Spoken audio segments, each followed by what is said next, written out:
Mateus capítulo 1, verso de número 21.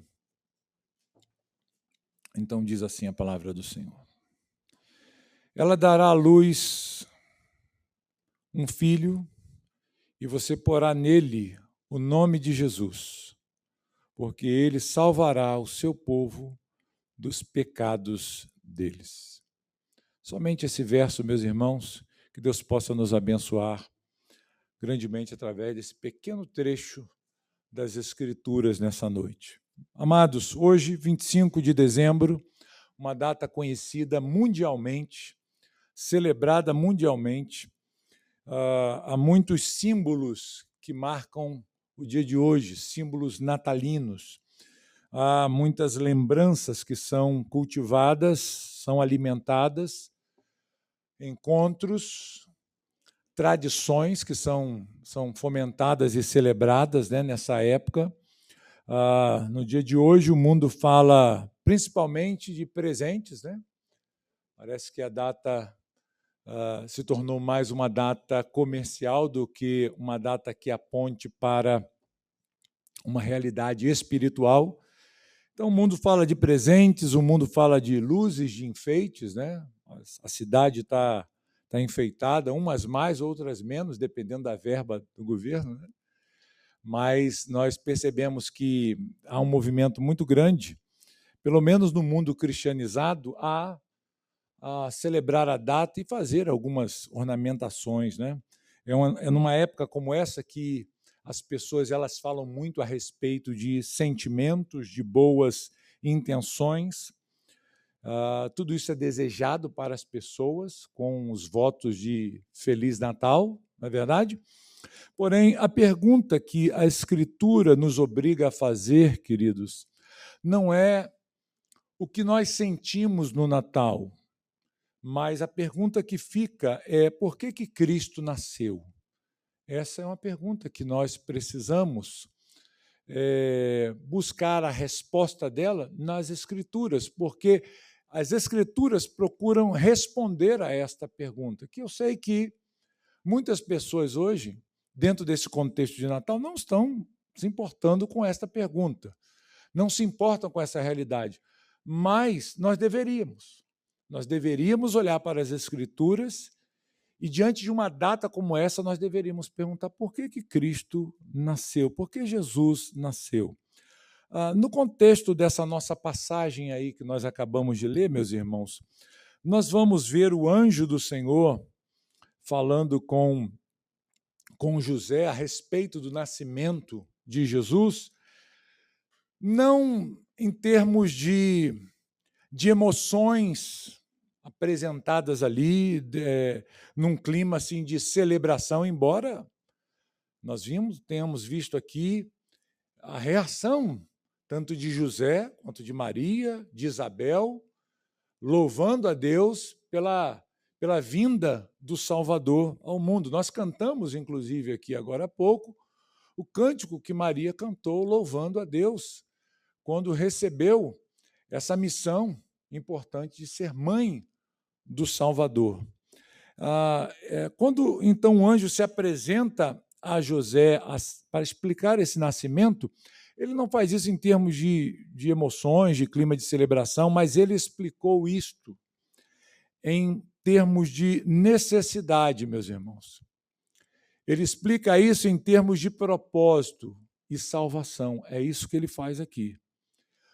Porque antes de existir a manjedoura que a gente vê nos presépios e é anunciada aqui nas Escrituras, já havia um problema. Antes da manjedoura, havia um problema presente.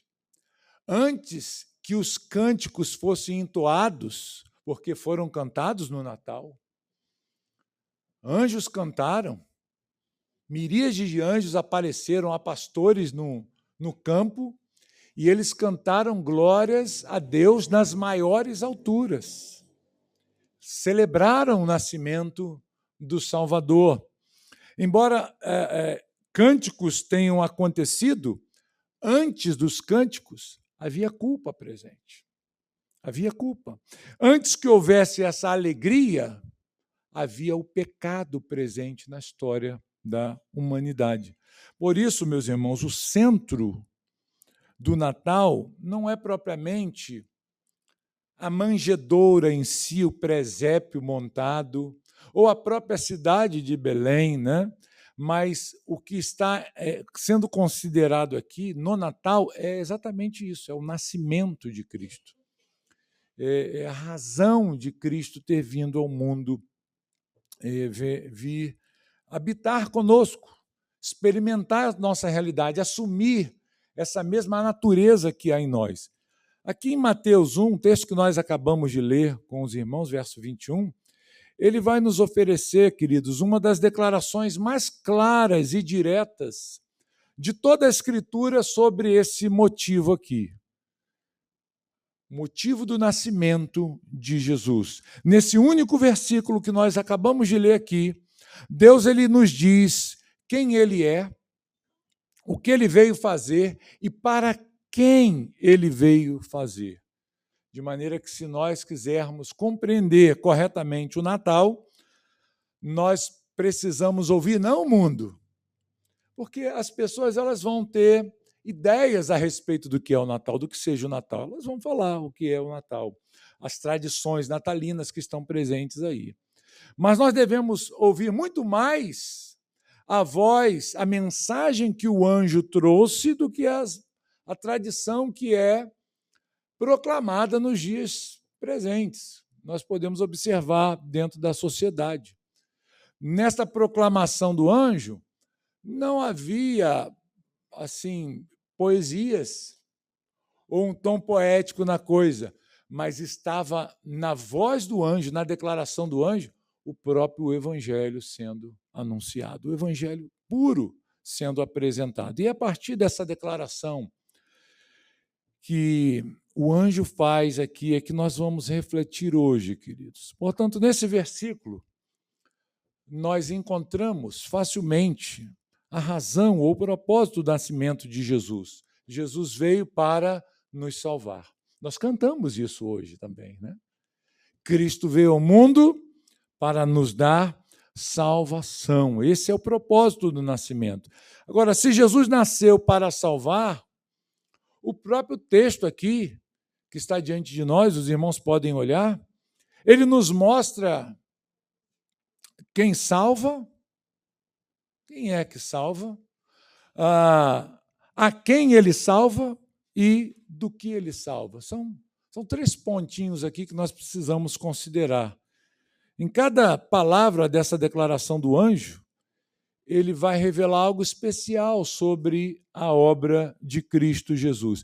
E é seguindo essa frase apresentada pelo anjo aqui, registrada por Mateus para nós, nós vamos entender o verdadeiro significado do Natal. O anjo, então, irmãos, não apenas ele anuncia um nascimento, não é apenas comunicar um nascimento que estava acontecendo, mas ele vai explicar o significado desse nascimento. E a primeira coisa que nós aprendemos no texto é esta, que Jesus, ele salvará. Esse é o ponto que é apresentado aqui. O próprio nome de Cristo, o próprio nome de Jesus, remete a isso. Foi um nome escolhido pelo próprio Deus. O anjo, então, se volta para José e diz para ele, olha, você vai colocar o nome dele de Jesus. Não foi uma escolha do pai. Os pais, geralmente, escolhem o nome dos seus filhos. E seria muito normal José e Maria terem um nome também, pensarem em um nome para dar ao seu filho, mas o anjo antecipa essa escolha e ele diz, olha, o nome já está decidido. O nome significa Salvador, ou o Senhor salva. Jesus significa isso, né? Yeshua, o significado do nome, né? O Senhor salva, o Senhor é o Salvador. E isso nos mostra quem ele é, né? Ele é o Salvador. Ele é o único Salvador. Fora de Cristo, meus irmãos, não existe nenhuma salvação. É Ele quem salva.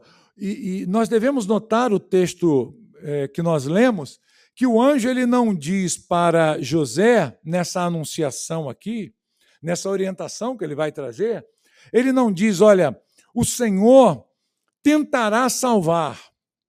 Não é esse o sentido do nome.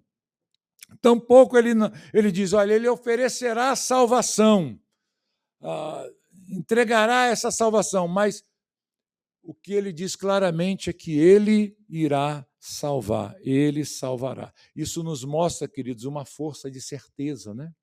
A certeza da eficácia dessa salvação. E isso, queridos, também pressupõe a nós uma condição humana que é desesperadora. Isso nos mostra essa realidade.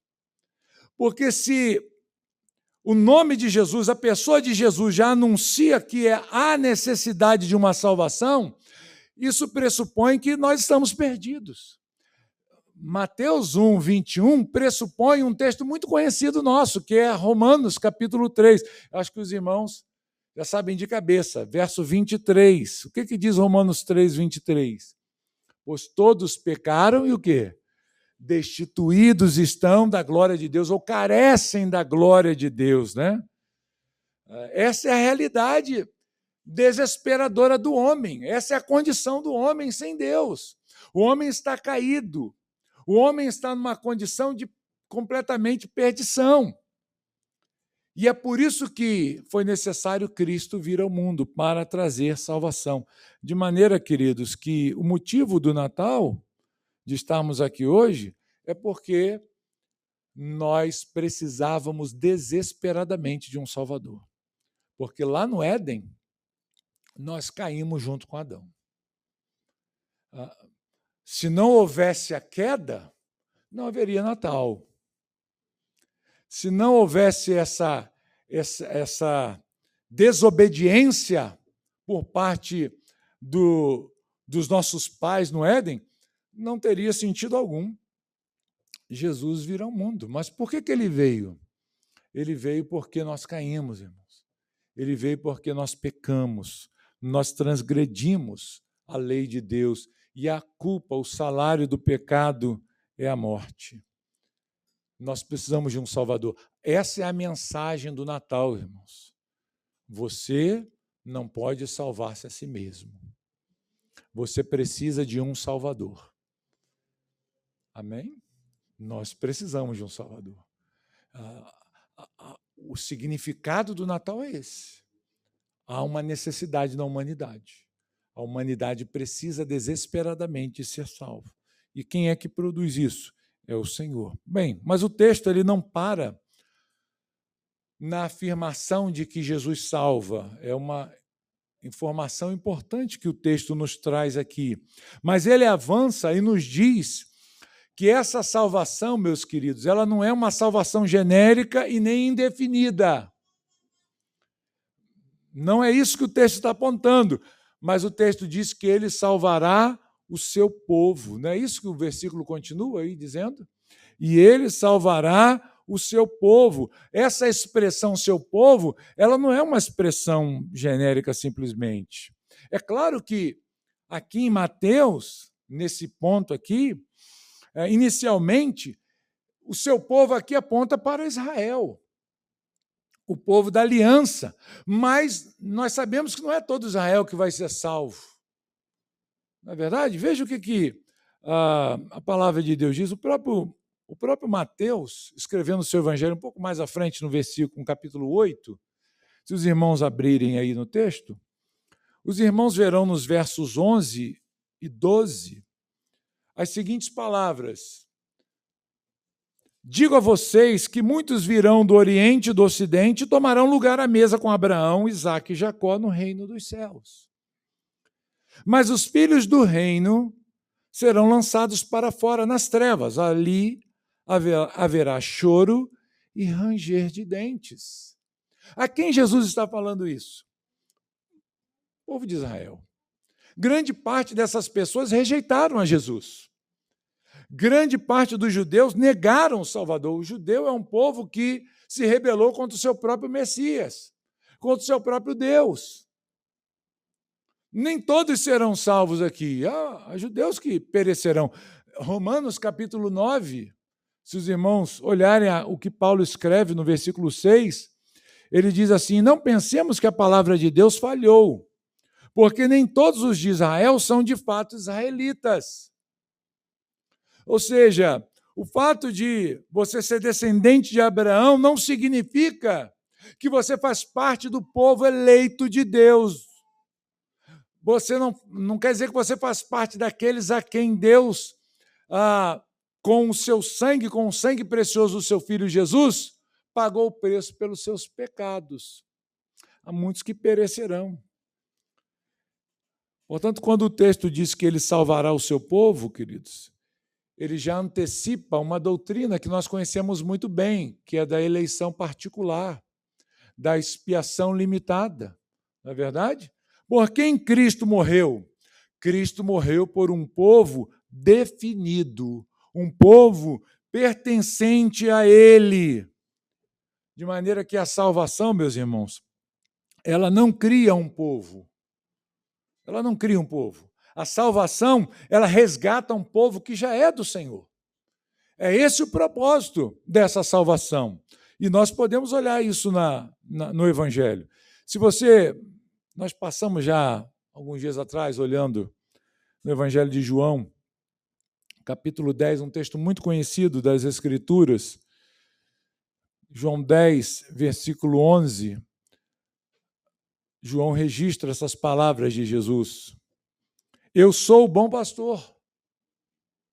O bom pastor dá a vida pelas ovelhas. Veja, é uma morte bem definida já, por um povo já definido, por alguém que já é ovelha de Cristo. Os versos 14 e 15, ele vai repetir isso de uma outra maneira, dizendo: eu sou o bom pastor, conheço as minhas ovelhas e elas me conhecem. Assim como o Pai me conhece, eu conheço o Pai, dou a minha vida pelas ovelhas. Cristo morre pelo seu povo. Cristo morre por um povo definido, específico, por um grupo de pessoas específico. Não é que ele morre por todo Israel, mas ele morre por aqueles que pertencem a ele. Por isso que ele veio ao mundo. Ele salvará todo mundo? Não. Ele salvará o seu povo. Aqueles a quem ele amou já na eternidade, lá no passado, antes da história existir. Ele amou esse povo. E é por estes que Cristo morre. Veja o que Paulo escreve aos Efésios, no capítulo 1. Ele mostra essa realidade aqui nesse texto. Efésios 1, 4 e 5 diz assim: antes da fundação do mundo, Deus nos escolheu nele para sermos santos e irrepreensíveis diante dele. E em amor nos predestinou para ele, para sermos adotados como seus filhos por meio de Jesus Cristo, segundo o propósito da sua vontade. Queridos, é um amor eletivo de Deus. É uma morte específica. É um sacrifício feito por um povo que era exclusivamente de Deus. Então, Jesus não veio, meus irmãos, tornar pessoas salváveis, vamos usar essa expressão, né? Mas ele veio salvar efetivamente aqueles a quem o Pai deu a ele, entregou a ele na eternidade. E, finalmente, meus irmãos, o anjo ele esclarece o aspecto mais profundo dessa salvação aqui no texto, mostrando para a gente que Jesus não veio apenas salvar um povo, mas salvar esse povo de algo muito específico. Veio salvar esse povo dos pecados deles. E esse aqui é o ponto, queridos. Ele salvará o seu povo dos pecados deles. Aqui mostra a natureza da salvação. Por que o anjo anuncia esta realidade? Para fazer bem claro, deixar bem claro a nós esta condição de escravidão espiritual que o homem está sem Deus. Notem, meus irmãos, que o anjo, em nenhum momento aqui, quando está falando com José a respeito dessa salvação, em nenhum momento o anjo ele vai citar aqui para José Roma, o Império Romano, né, que estava dominando sobre os judeus. Ele não fala nada sobre pobreza, ele não cita isso. Ele salvará o seu povo da pobreza, embora a gente ouça isso em igrejas neopentecostais, né? Ele salvará o seu povo do Império Romano. Ele salvará o seu povo da opressão política, tão comum também nos dias de hoje, né? Ele não menciona nada disso, ele não menciona a ignorância cultural das pessoas, ele não faz nada disso. Antes, ele nos mostra o problema central do ser humano, que é o pecado. É sobre isso que o anjo está falando com José aqui, e está nos mostrando essa condição. Cristo veio ao mundo para nos salvar dos nossos pecados, não apenas, meus irmãos, das consequências do pecado, que, como nós citamos aqui, Roma estava dominando sobre Israel. Consequência do afastamento desse povo de Deus. Consequência do pecado dessa gente. Eles estavam sofrendo pobreza, as pessoas eram pobres, bem pobres naquela época daquele domínio. E isso também é uma consequência do afastamento de Deus. Deus falou para Israel, no pacto que ele fez com Israel, ele disse, se vocês desobedecerem, sobre vocês virão essas maldições. Assim como a obediência resultaria em prosperidade, em bênçãos, em todos os aspectos. Mas por que eles estavam sofrendo essa opressão romana, a pobreza, a opressão política? Por que eles estavam vivendo essa realidade tão terrível? Porque essas coisas, queridos, são consequências do pecado. E é isso que Jesus veio fazer, nos livrar não apenas das consequências do pecado, mas do pecado em si mesmo, da nossa culpa diante de Deus, da nossa alienação a Deus, da nossa condenação. O profeta Isaías, muitos anos atrás, muito antes de Jesus vir ao mundo, o verbo se tornar carne, ele diz no capítulo 59 do seu livro, no versículo 2, ele diz, mas as iniquidades de vocês fazem separação entre vocês e o seu Deus. E os seus pecados, ou os pecados que vocês cometem, o levam a esconder o seu rosto de vocês, para não ouvir os seus pedidos. Veja, essa é a realidade que o pecado traz. Esse afastamento de Deus, o desfavor divino, a alienação de Deus, a ausência da bênção de Deus sobre a vida do homem. É isso que o pecado traz. Essa é a consequência, né? Mas Cristo, através da sua encarnação e da cruz, porque Mateus 1, 21, que nós lemos, aponta exatamente para a cruz. No nascimento, no anúncio do nascimento de Jesus, a cruz já estava sendo apontada. Ele seria morto para remir-nos dos nossos pecados, para afastar de nós os nossos pecados. Inclusive, Jesus, enquanto estava ceando com seus discípulos, às vésperas da sua morte, ele escreve isso, Mateus registra isso, capítulo 26, verso 28. Ao pegar os elementos da ceia, verso 28, ele diz, porque isto é o meu sangue, o sangue da aliança derramado em favor de muitos, para a remissão de pecados. É disso que ele nos salva, irmãos. O sangue de Cristo nos purifica dos nossos pecados.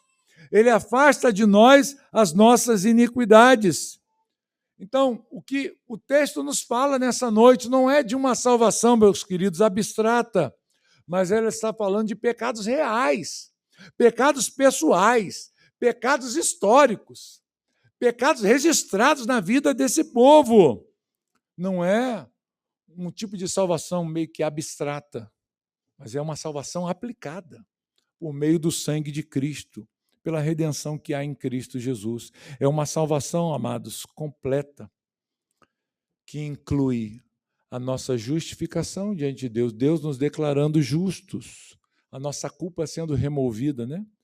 Que inclui a nossa santificação, que é o poder de quebrar o pecado, de não estar mais preso a ele, e a glorificação, que é a presença final do pecado eliminada da nossa vida. Um dia nós desfrutaremos. É disso que Cristo veio nos salvar, queridos.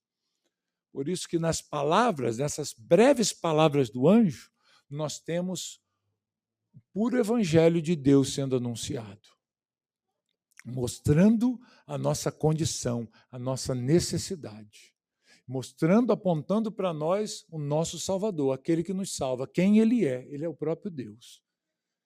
E Ele nos salva dessa condição terrível. Irmão, se isso é verdade, eu creio que sim, né? Nós cremos nisso, nessa palavra.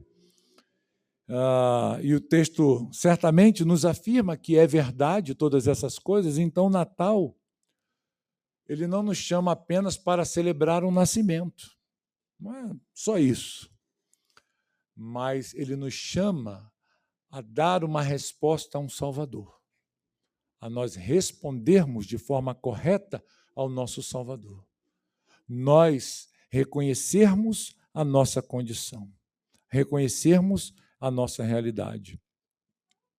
O que o anjo fez aqui, meus amados, não foi anunciar um menino presente numa manjedoura para ser admirado. É claro que ele foi admirado. Os pastores foram lá e viram Jesus ali envolto em faixas, né? Mas não foi simplesmente para que eles pudessem ali e admirar o Salvador, embora isso faça parte, mas eles deveriam crer nesse Salvador, reconhecer que aquela criança que estava ali é o Filho de Deus, é Deus encarnado, vindo ao mundo para mudar a nossa condição espiritual, para nos dar a salvação. É isso que nós precisamos fazer. Portanto, não há nenhuma coerência, irmãos, nós celebrarmos o Natal, celebrarmos a data como o mundo faz, se nós não crermos em Jesus, se não houver uma fé depositada na pessoa de Cristo, se não houver um arrependimento profundo de nossos pecados. Não há nenhuma coerência em nós celebrarmos um momento como esse, se nós não reconhecermos quem Ele é, se não reconhecermos o que Ele fez por nós, a nossa condição, se nós não crermos no Salvador, que é Cristo, o Filho de Deus. Se nós não fizermos isso, queridos, não tem nenhum sentido essa celebração. Como hoje o mundo celebra, o mundo se embebeda.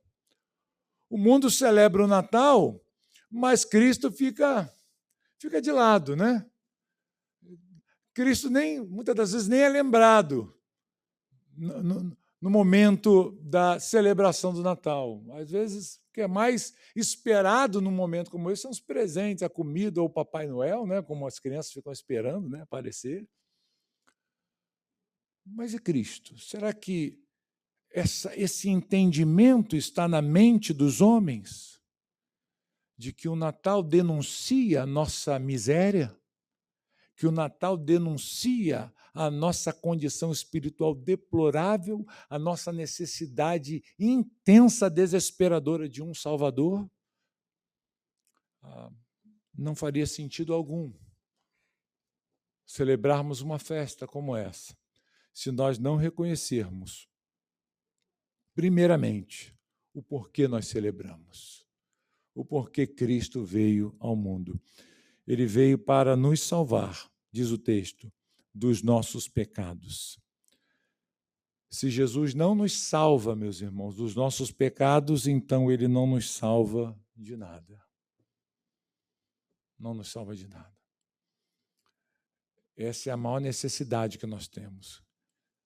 Quem dera que nesse dia, na noite de Natal, as pessoas entendessem essa realidade.